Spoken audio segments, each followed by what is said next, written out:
Hi dear students, welcome back to computer science class. We were learning DML commands and truncate in our previous session. DML commands such as UID, update, insert and delete, and truncate. We know DML commands are used to manipulate the data, and after creating a database we'll create a table and you can start inserting data and performing operations like updation and deletion. And truncate is used to delete the data and the entire data plus freeing up the space. And today we have some other very important topics in SQL for discussion, and we have first one alter table command, then we look at drop table as well as query processing using select. So just we can start with alter table command. We know alter table command is one of the commands in DDL, data definition language, along with create and drop. We know card are the DML or DDL commands, create, alter and drop, and alter is the second command. Okay, so alter table command is used to modify the structure, or all the DDL commands are associated with the structure or definition of a table. So alter table command is also used to modify or to deal with the structure or definition of a table. Okay, so alter table command is used to modify the structure or definition of a table by modifying its columns definition.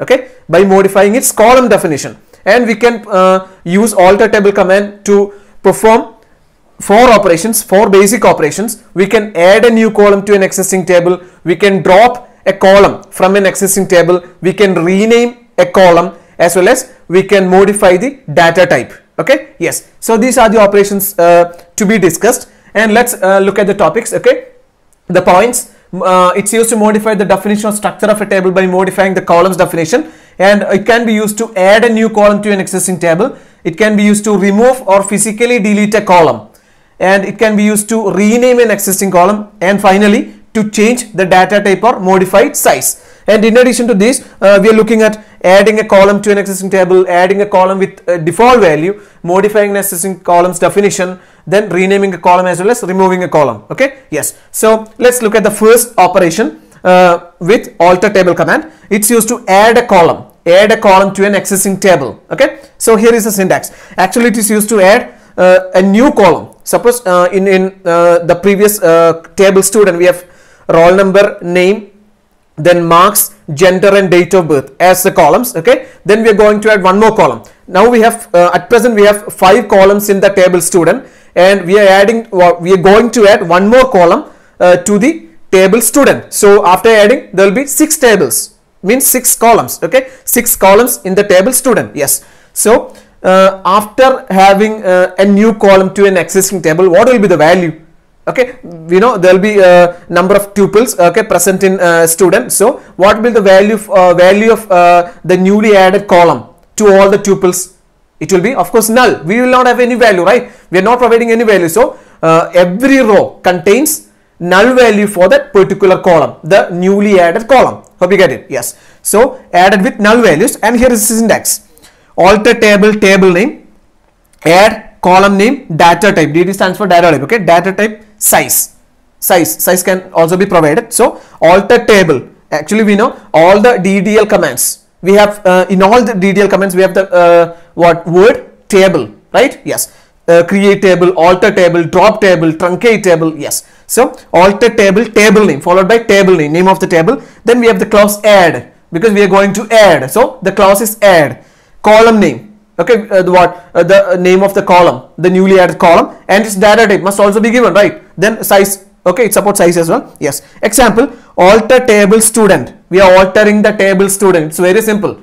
We are altering the table student just by add mobile number. We are adding mobile number integer. Okay, alter table student, add, then in parenthesis mobile number integer. Okay, mobile number integer. Here what is add is a clause, mobile number is a newly added column, right? Mobile number is the newly added column, then integer is the data type, plus it supports size as well. You can provide size. Okay, yes, so mobile number integer. So mobile number will be added as the last column, just after the last column, what? Date of birth, right? In our current table we have date of birth as the last column, so mobile number will be added after what? Date of birth. Hope you get it. Then it holds values of what type? Integer type. At present there will not be any value. What? It holds null value. Okay, yes, no value will be present there in that column for all the rows, null value. And then how can you provide value? Anyway, we need value, right? Value in mobile number. So using update we can modify the value null to some other value. So we get it using update command DML command update, which can be used to give values to what, all the rows, okay, to that particular column mobile number. So we get it, yes. So this way we can add a new column to an existing table, okay, yes. Now let's look at the second, adding a column with default value. Now we have seen we haven't given any value, we haven't provided any value, right? It contains null value for all the rows. In mobile number, for all the rows it contains null values, but we can have a default value. We can have a default value, just like giving, suppose we are adding a new column name, school name, okay, school name. The school name will be common to every student. Suppose there are 100 students, 100 rows, and when we add a new column name, school name, okay, so we can give a default name, right? Our school name can be provided, Merigiri can be provided, so it will be set to all the 100 students. That's it. So a default value can also be provided, okay, otherwise it holds null value. Or you can using update command, you can set what, the value for each row, okay, yes. Plus we have an option to provide null value, yes. Alter syntax, alter table name, add column name 1, data type default data. Very simple. Just after the data type we can have the default data, okay, yes. Alter table student, add city care 6 default Delhi. What is it? Alter table student, we are altering the table student. How? Just by adding city, that's a new column, the new column to be added, right? And the data type of city is care, and the size of city is 6, city of care 6, up to it it's okay for you, right? Yes. Then default date. What is default? Default is a keyword. Default is a keyword used to give default value, and here the default value is Delhi. That means we are adding a new column named city, which can store character type of size 6, okay, character type of 6, which contain default value. Suppose there are 100 students, okay, and we, okay, after adding a new column city which contain character of size 6, we are providing a default value, that is Delhi, meaning the city of all students, 100 students, will be assigned to what, will be set to Delhi, okay, hope you get it. In the first case we have seen we are not providing any value, so it will be set to null value, and the second is we have given Delhi as a default value to the newly added column city. That's it, okay, yes. Now let's look at our third one, modifying an existing column's definition, or modifying an existing column. Okay, how can you modify? Actually we are using the clause modify. Here in the previous two cases we have seen add, we are just using add, and in the second one we have used another one, that is what, default. And the third one is modify, because we are modifying, okay, modify clause, it can be used to change the data type. Using modify we can modify the data type, size of the data type, or this, okay, and or constraint related to any column. We can either modify the data type or the size or the constraint. You know what constraints is? Constraints are the means by which we can prevent invalid data entry. Primary key is a constraint, unique is a constraint, non-null is a constraint, okay, this is some of the constraints, foreign key, of course, yeah. So using modify clause we can change the data type, type of data, size, okay, and constraint related to any column, okay, any column. We are dealing with column, yes. Here is syntax, alter table name, modify column name 1, data type 1. Modify column name 1, data type 1. We have an example here, alter table student, modify name varchar 25. We know we have an existing column name, right? First at the time of creating the table student, we have defined the name with varchar 20, okay, the size of name was 20. Do you remember it? Yes. So we have with this command we are modifying the size of varchar, what, size of name from 20 to 25. How we get it? We are modifying the size. Here we are modifying the size from 20 to 25 of name. That is a column which is already exist, okay, therein student. So alter table student, modify name, it's an existing column, varchar 25. Here 25 is a new size, okay. At present we have the size is 20. We know name is an existing column with the size 20, and with this command we are modifying the size of name from 20 to 25. That's it, okay. Very simple logic concept, okay. So this way we can modify the columns definition. We are not looking at that changing data type and constraints, okay. We can discuss it later, okay. Yes, actually it's not a part of a syllabus. Yes. Then renaming a column. we can rename a column, right? Yes. Syntax is alter table, table name, change column, old column, new column, column definition. Change is a clause, okay? Change column, and we are giving column, okay? Old column, new column, then columns definition. Yes. We have an example, alter table student. Actually, all these comments are starting with the alter table student, right? Yes. Then change city, state, varchar 10. What is it? City. We have already added city, right?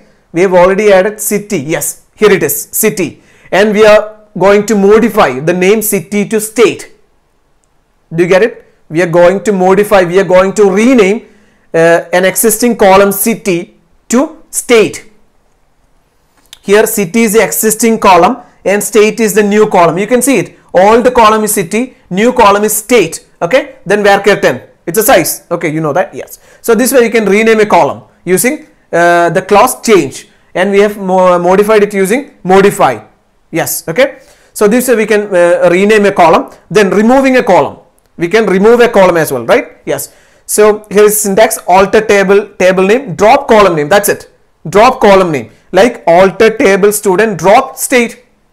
Drop state, we don't give any data type or anything else, okay, related to the column. We just give what? Alter table student. It is common to all the commands, okay. Then drop simply the column name, drop state in parentheses, okay. Drop state, drop state, drop state. That's it, okay. So these are the different ways to apply alter table command. Alter table command is a command used to modify the structure or definition of a table just by modifying the column's definition, okay, structure of the column, and we can perform 4 basic operations, okay. One is we can create a new column, we can add a new column to an existing table, we can drop an column, an existing column from a table, then we can rename it, we can modify the data type, size and constraints, okay. Then first we have seen adding a new column. Example, alter table student, add mobile number integer. Mobile number is a new column name, integer is the data type, okay. Yes. So at the time there will not be any value assigned to, it contain null value for all the tuples or the tuples, okay. Yes. So if you want to provide values, you have to use update command, okay, update, DML command update. Then second one is giving default value. At the time we are using keyword default, okay, and the command is alter table student, add city char 6, then default Delhi. That means the value for city will not be null anymore, okay, which will be set to Delhi for all the tuples. Yes, just like giving our school name. Yes, which will be common to all the students. Yes. Then modifying an existing column definition, the modify clause is used. We can modify the data type, size as well as the constraints, okay. Here we have modified the size. Name is an existing column, and at present it's of having size 20. We are modifying it to 25.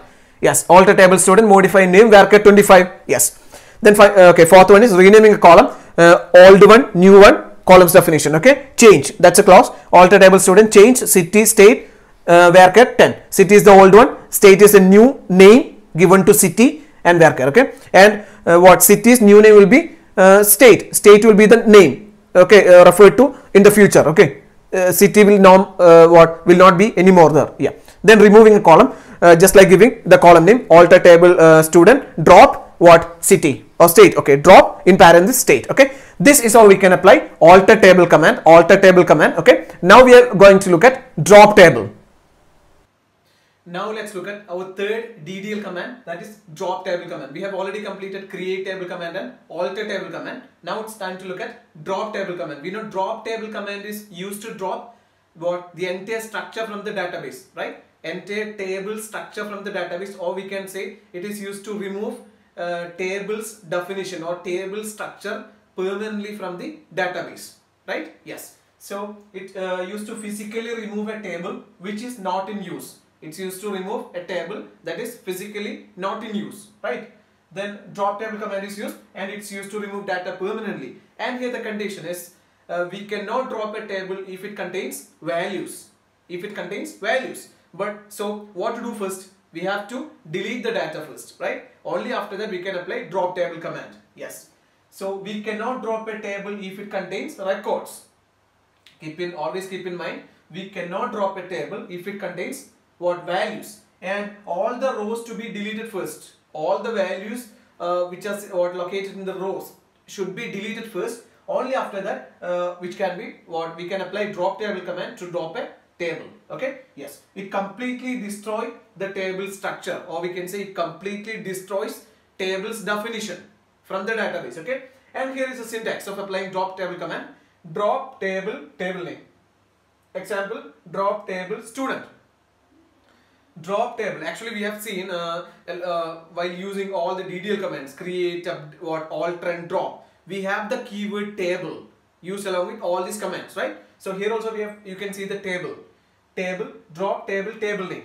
It's simply very simple command, drop table student, which permanently remove student table from the database. Okay, which permanently remove student table from the database. You cannot see the reference of student table anymore, meaning the structure or the definition will be removed from the database. Okay, no reference exists anymore, right? Yes. So let's have a quick vision. Okay, drop table, it's used to permanently remove the table from the database, and physically remove a table which is not in use. Drop table command is used to permanently remove, permanent removal of table's definition. Then we cannot drop a table if it contains data, so we have to delete the data first, delete the rows first. Okay, and then it completely destroys table's definition or table's structure. Drop table, table name, that's a syntax, and drop table student example. Okay, it removes or permanently removes student table from the database, no reference exists anymore. Okay, so this is all about alter table command and drop table command, as these are the commonly used SQL commands, or we can say DDL commands. You must have a thorough practice on these commands. Okay, yes, so just go learn it. Okay, the theory as well as then you just go for the practicals. Okay, the practical as well as theory is a must, very must. Okay, so don't go for the practical stuff directly. First you learn it. Okay, learn all the concepts one by one, then you can go for practicing it. Okay, then in the next class we can have select command, query processing in detail. One of the most commonly used DML commands, that's what select is. Okay, so this is all for the time being. Thank you for watching. Have a nice time. Take care.